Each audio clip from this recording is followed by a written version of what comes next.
Breaking news! The Baltimore Ravens are on the edge of a full-blown crisis, but something is happening behind the scenes that could change everything. The roster is shaking. The coaching staff is under fire. And now, all eyes are on decisions that could either save the season or bury it for good. But here's the twist. The answer might not be what anyone expected. Before we get into the chaos, make sure you hit that like button if you're a true Ravens fan. It's always amazing to see fans of all ages supporting this team. And if you feel like it, comment, "Go Ravens," down below. We want to know who's still riding with this team no matter what. The Baltimore Ravens are sitting at a devastating 1-5, dead last in the AFC North. Behind the Browns, behind the Bengals, behind the Steelers. Let that sink in. Just weeks ago, fans still had hope. But after losing 4 straight to the Rams, Texans, Chiefs, and another that stings even more, the team has spiraled into unfamiliar territory. What's more frustrating? The last win came against Joe Flacco. Yeah, that same Joe Flacco who's now helping the Bengals take down the Steelers. And speaking of Flacco, there's a sting in watching him excel with a rival. It's bittersweet. He's proving, once again, that when surrounded by talent, he can still deliver. And that opens an old wound, how the Ravens failed him during his time in Baltimore. Aside from a few shining years with Antoine Bolden, Torrey Smith, and Jacoby Jones, Flacco rarely had a true arsenal. Watching him succeed now is a brutal reminder of missed opportunities. The question hangs in the air, are the Ravens doomed to repeat this mistake with Lamar Jackson? Because here's the truth, the offense has been built around Lamar's legs, not his arm. Not because that's what he needs, but because that's what he's forced to do. The offensive line has been catastrophic. The pressure? Relentless. The need for a mobile quarterback? Non-negotiable. It's not a luxury, it's survival. And without Lamar, this team hasn't even been competitive. We've seen other teams survive with backup QBs. The Niners, Eagles, even the Vikings. But not Baltimore. And that says a lot. Now, the schedule. Coming out of the bye,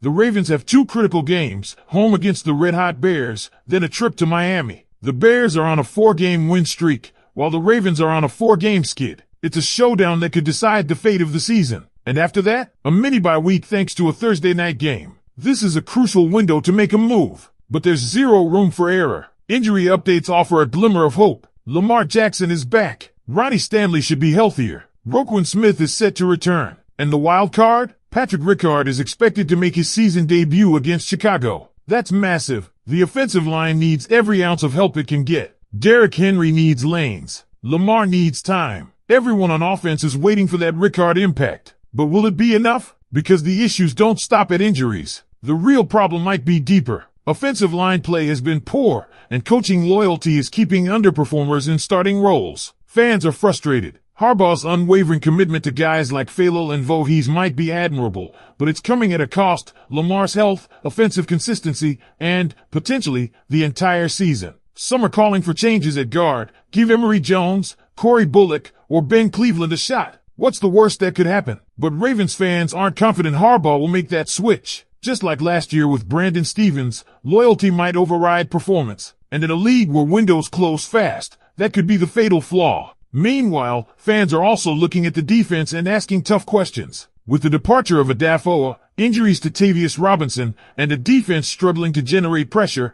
there's a clear need. Reports say Eric DeCosta is looking for help on the defensive line, maybe edge rushers, maybe an interior guy. Names like Max Crosby, Quinnen Williams, and Jeffrey Simmons are being thrown around by hopeful fans. But will EDC swing big, or play it safe, like bringing back Calais Campbell? And then there's the elephant in the room, coaching. Defensive coordinator Zach Orr has fans longing for the days of Mike McDonald, whose defense was aggressive, disciplined, and effective. Now, under Orr, performance has dipped. Roquan Smith, once dominant, hasn't looked the same. And the system? Feels too much like Dean Pease' old bend but don't break philosophy. The fans see it. The stats show it. Will the Ravens admit it? And it's not just scheme, it's contracts, too. Fans are questioning the value of high-priced players like Roquan, Marlon Humphrey, and Ronnie Stanley. Are they playing up to their paychecks? Or is this a roster bloated with overpaid mediocrity? Because if the Ravens are going to have any chance at saving this season, it starts in the trenches. Period. Offensive line. Defensive line. That's the war zone. That's where games are won and lost. And right now, the Ravens are getting bullied on both sides. And fans? They're tired of it. Let's talk about the offensive line first. It's been a revolving door of missed assignments, poor leverage, and zero accountability. John Harbaugh's loyalty to certain players like Falel and Voorhees has been puzzling, if not outright damaging. And with Lamar Jackson already dealing with constant pressure, the question becomes less about strategy and more about survival. How long can this coaching staff watch their franchise quarterback get hit and still run the same 5 linemen out every week? What's even more frustrating is that there are options, in-house solutions. Emory Jones, Corey Bullock, Ben Cleveland. And yet,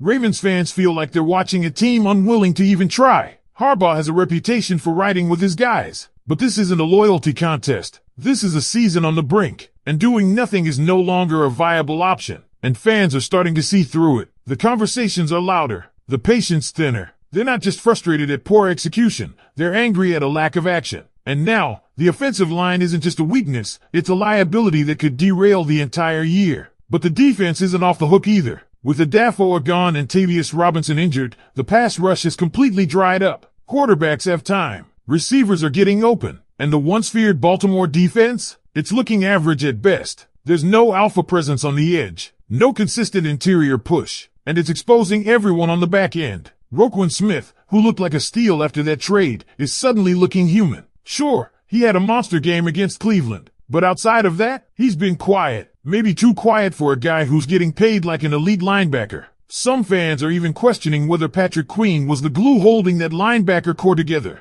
And Marlon Humphrey? He's shown flashes, but injuries and inconsistency have him playing far below his pay grade. The scary part? These aren't young, unproven players. These are veterans, leaders, players you expect to perform, and they're coming up short. It begs the question, is this a personnel problem or a coaching problem? Because under Mike McDonald, this unit was aggressive, smart, and opportunistic. Under Zach Orr, it feels passive, predictable, familiar in all the worst ways, like a throwback to Dean Pease bend but don't break days. And yeah, the whispers are getting louder. Some fans even think Dean Pease' influence still lingers, as if his defensive philosophy is embedded in the DNA of this team. That's a terrifying thought for a franchise trying to compete in a league that's constantly evolving. The Ravens are built on tradition, but are they stuck in the past? What makes this all the more painful is that the Ravens do have talent. They've got a top 5 quarterback when healthy, a versatile weapon in Derrick Henry, a playmaking tight end in Mark Andrews, and on defense, even with the injuries and regression,